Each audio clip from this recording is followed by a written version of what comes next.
है everyone. Last video में हमने एक चेकलिस्ट देखी थी जिसे कोई भी ट्रेड लेने से पहले हमें रेफर करना चाहिए। इस वीडियो में हम कुछ प्रैक्टिकल पहलुओं को देखेंगे जो टेक्निकल एनालिसिस को स्टार्ट करने में आपको मदद करेगा। हमने इस मॉड्यूल में टेक्निकल एनालिसिस के कई पहलुओं को शामिल किया है। मैं आपको एश्योर कर सकता हूं कि यहाँ कवर किए गए विषय आपको एक फार्म ग्राउंड पर रखने के लिए पर्याप्त है। आप ऐसा सोच सकते हैं कि और भी पैटर्न्स, इंडिकेटर्स और थ्योरी को समझना आपके लिए आवश्यक है जिनकी हमने यहाँ चर्चा नहीं की है। अगर हम लोग लर्न टू इन्वेस्ट इंडिया पर एक पैटर्न्स या इंडिकेटर्स को डिस्कस नहीं की है तो याद रखिए कि वह किसी वजह के लिए नहीं किया गया है। इसलिए आप आश्वस्त रहें, आपके पास टेक्निकल एनालिसिस के साथ अपनी जर्नी शुरू करने के लिए आवश्यक सब कुछ है। यदि आप इन विषयों में से प्रत्येक को अच्छी तरह से समझने के लिए समय समर्पित कर सकते हैं तो आप एक मजबूत टेक्निकल एनालिसिस आधारित सोच ढांचे को विकसित करने के बारे में आप निश्चित रहिए। चलिए अब हम लोग कुछ प्रैक्टिकल पहलुओं को देखते हैं जो टेक्निकल एनालिसिस को शुरू करने में आपकी हेल्प करेगा। तो पहला है चार्टिंग सॉफ्टवेयर। कुछ चार्टिंग सॉफ्टवेयर अवेलेबल हैं जैसे कि मेटा स्टॉक और एमबी ब्रोकर, जो कि काफ़ी फेमस है ट्रेडिंग कम्युनिटी के अंदर। कहने की ज़रूरत नहीं, ये सारी पेड सॉफ्टवेयर हैं। इस्तेमाल करने से पहले आपको सॉफ्टवेयर लाइसेंस खरीदने पड़ेंगे।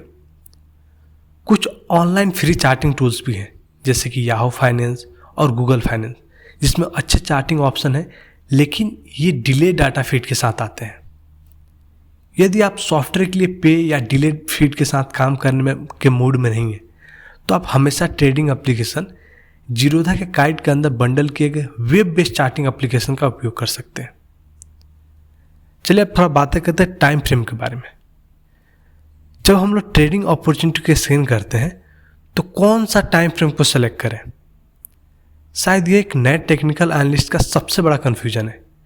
बहुत सारे टाइम फ्रेम है जिसमें से आप चूज कर सकते हैं 1 minute, 5 minutes, 10 minutes, 15 minutes, end of the day, weekly, monthly और ईयरली। इतने सारे ऑप्शन होने से कंफ्यूज होना आसान है। याद रखिए, जितना अधिक टाइम फ्रेम होता है ट्रेडिंग सिग्नल उतना ही अधिक विश्वसनीय होता है।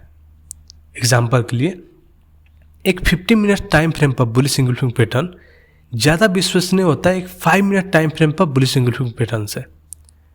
तो इसे ध्यान में रखते हुए किसी को ट्रेड कितने समय तक रखना चाहते हैं उसके आधार पर एक टाइम फ्रेम का चयन करना चाहिए। तो आप अपने ट्रेड का उचित लंबाई का निर्धारण कैसे करेंगे?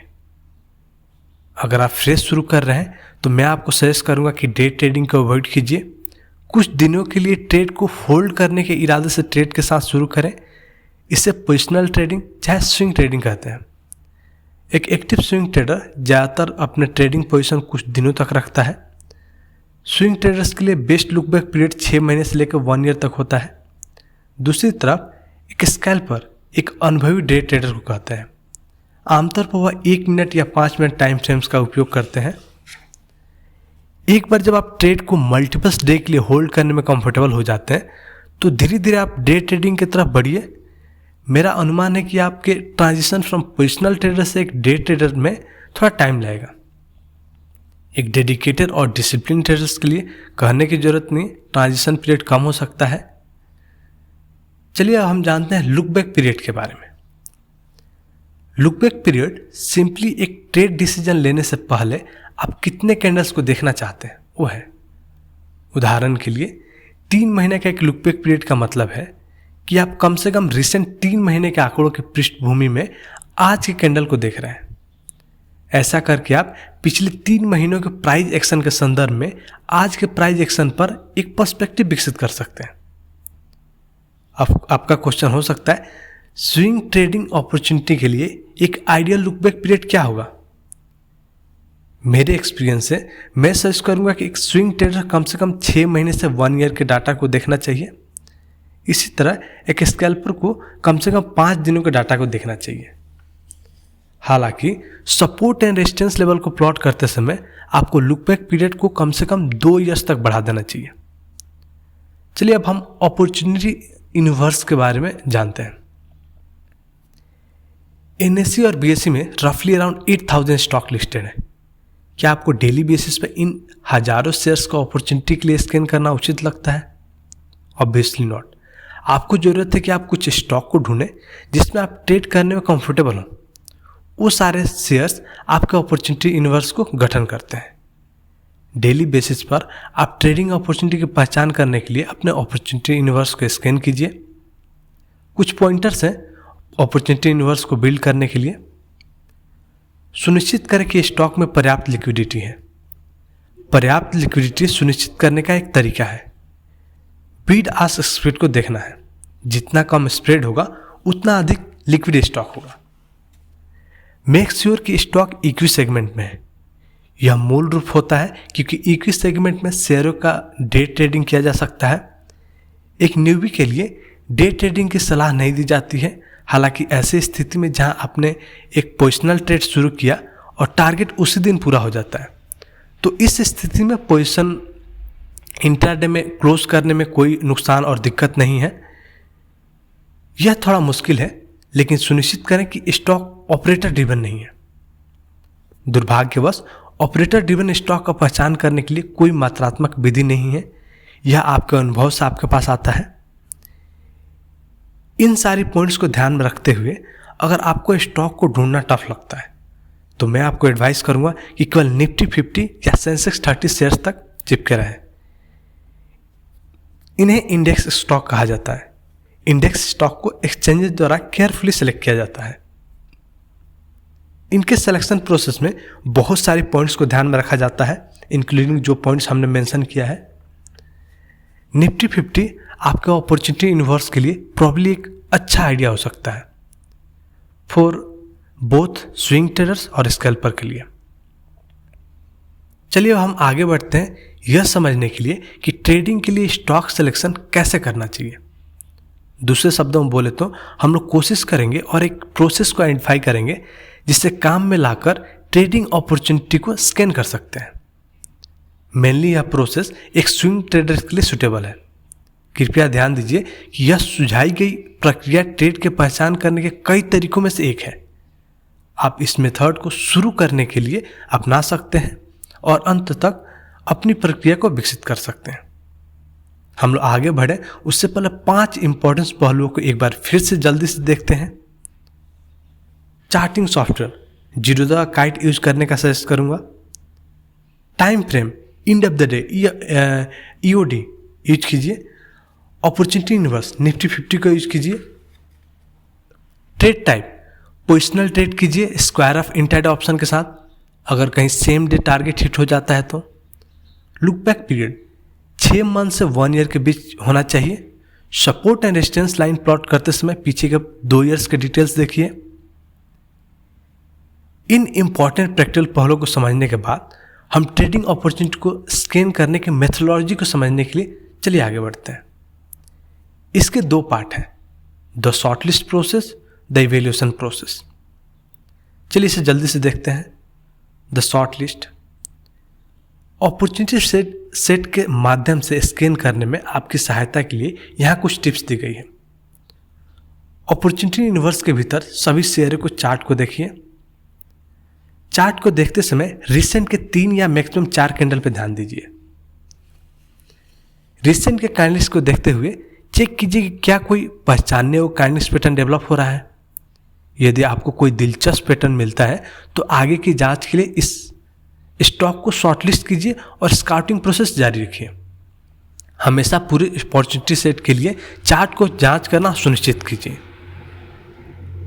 आमतौर पर जब आप इस प्रक्रिया के माध्यम से जाएंगे तो आप कम से कम 5 से 10 इंटरेस्टिंग चार्ट आसानी से शॉर्टलिस्ट कर पाएंगे। इवैल्यूएशन प्रोसेस, अब स्काउटिंग के बाद आपके पास आमतौर पर 5 शॉर्टलिस्टेड स्टॉक होंगे आपका अपॉर्चुनिटी यूनिवर्स के 50 स्टॉक में से, जो पहचानने और कैंडल्स पैटर्न प्रदर्शित करता होगा। अब आप आगे बढ़ सकते हैं इन स्टॉक को इवेल्युएट करने के लिए और इनके चार्ट्स को डिटेल में देखने के लिए। टिपिकली एक ट्रेडर 15 से 20 मिनट एक चार्ट पर स्पेंड करता है। शॉर्टलिस्टेड चार्ट को देखने के दौरान यहाँ है कि आपको क्या करना चाहिए। तो देखें कि पैटर्न कितना मजबूत है। विशेष रूप से जांचिए क्या अधिक फ्लेक्सिबल होने की आवश्यकता है या नहीं।